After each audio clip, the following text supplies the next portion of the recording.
Let's continue the breaking news right now. The New York Times editorial board once again calling for President Biden to drop out of the race. CNN political director David Chalian is joining us on the phone right now. David, this is a big deal. Give us your reaction. It's no doubt a big deal.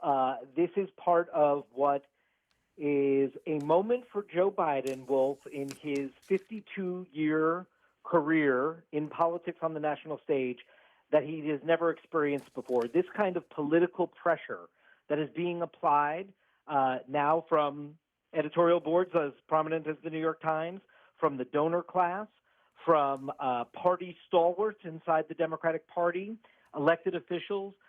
There is this growing chorus of political pressure, all of which we should note may amount to nothing because Joe Biden is likely to hold his own counsel here, rely on his wife or closest family members in any kind of introspection of this moment. But that isn't going to stop this pressure from mounting. And I know that some people may look at this and say, hey, this is just an editorial board of a newspaper. But this is an editorial board of a newspaper that Joe Biden pays attention to.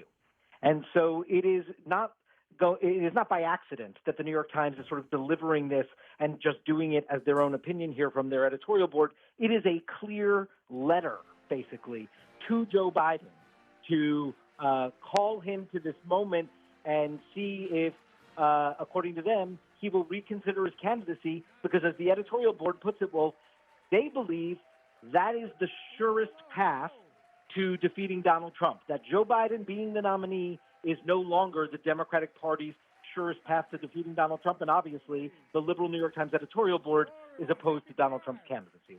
They're strongly opposed to Trump. The headline, the editorial board of the New York Times headline is simply this: to serve his country, President Biden should leave the race.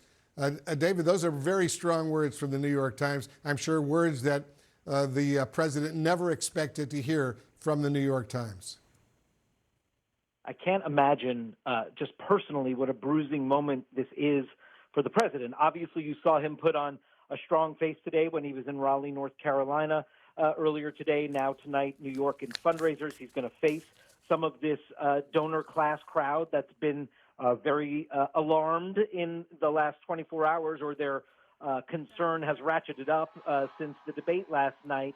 But whether or not Joe Biden is going to sort of just like put his head down and try to move through this moment or actually take this moment to do some introspection here remains to be seen. The campaign is clearly going to wait for some more polling to come out to assess just if there is significant negative movement for the president because of the debate in this race. They will continue to assess whether money may dry up if donors really do sort of close their wallets and say they're no longer going to donate to Joe Biden. These are the kinds of metrics that a campaign will be constantly assessing over the next week or two. But for Joe Biden personally, someone who over his 50 years in Washington has very much looked to the New York Times editorial page as a place of insight or direction, a place worth listening to, this is going to hit hard whether or not it actually causes him to rethink this. You will note in the editorial, Wolf, as well, the New York Times editorial board doesn't just call on Joe Biden, though they say this is his decision. It calls on the Democratic Party and Democratic supporters, like Chris Coons, who you were just talking to, and others, that have been with Joe Biden and perhaps in the editorial board's sense of this, perhaps maybe protecting Joe Biden, that now it may be time for some Democratic Party leaders to have a very honest conversation with Joe Biden, exploring the potential of maybe he is not the strongest person to be at the top of the ticket, heading into what Joe Biden says is an election that American democracy and its continuation relies on. And the Times is making the argument, the editorial board is, that it is that very argument that brings them to this moment of calling him to step aside, because they agree with him that the stakes are that high, and they think that his remaining on the top of the Democratic ticket could perhaps be a path for Donald Trump to get reelected at this point after last night's performance. Yeah, the stakes, David, as you correctly point out, are so enormous right now. And my own sense is, and I'm anxious to get your sense with a final thought, David, if the polls show going into the Democratic convention not too far down the road in Chicago that Trump is way ahead of President Biden going into the convention in the polls, do you think Biden himself may decide it's time to move on and let someone else be the nominee? Or if the Democrats who are gathering at the convention decide to nominate someone else?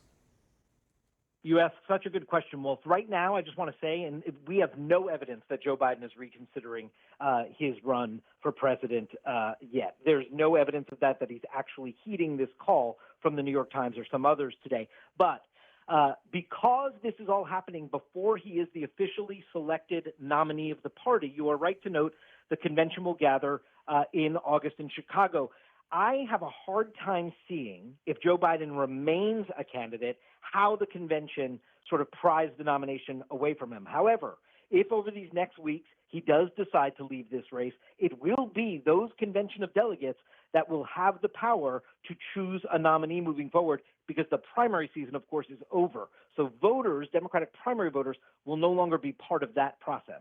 Well, see what happens at the Democratic convention in Chicago. David Chalian, thanks very, very much. I want to go back to our White House correspondent, Arlette Saenz. She's covering the president. She's in New York right now with the president. So how's it going to land with the Biden inner circle, this statement from the New York Times that it's time for the president to drop out given the debate last night?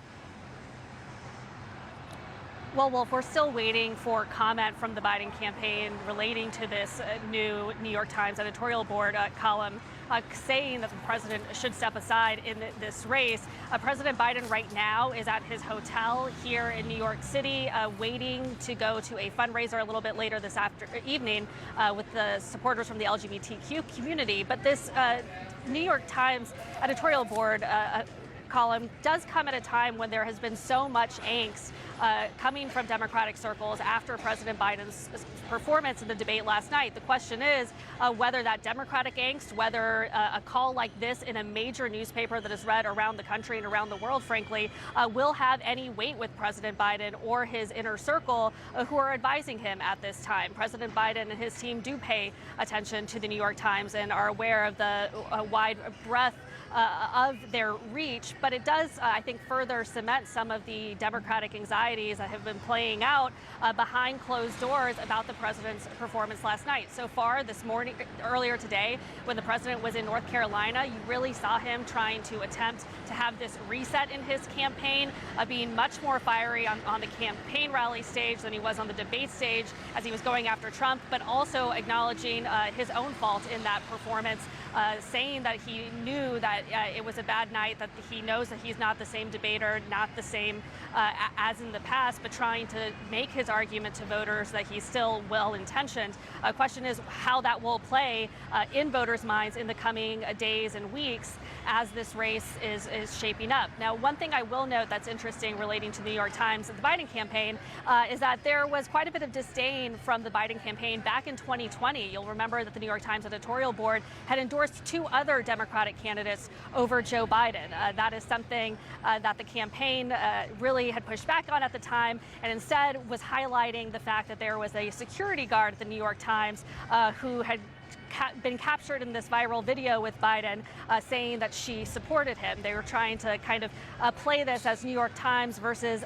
the voters. We'll see if that's kind of a tactic that they take today, but today it's under much different circumstances as there are calls privately from some in the Democratic Party raising questions about whether Biden should step aside. So far, the campaign saying that there are no plans to change course in this race, that the president remains at the top of the Democratic ticket, but we'll see how that unfolds in the coming days and weeks, especially if there's more pressure that's being placed on the president and his team. Arlette Saenz covering the president in New York. Once again, the headline in the New York Times editorial page: to serve his country, President Biden should leave the race. Strong words from the New York Times.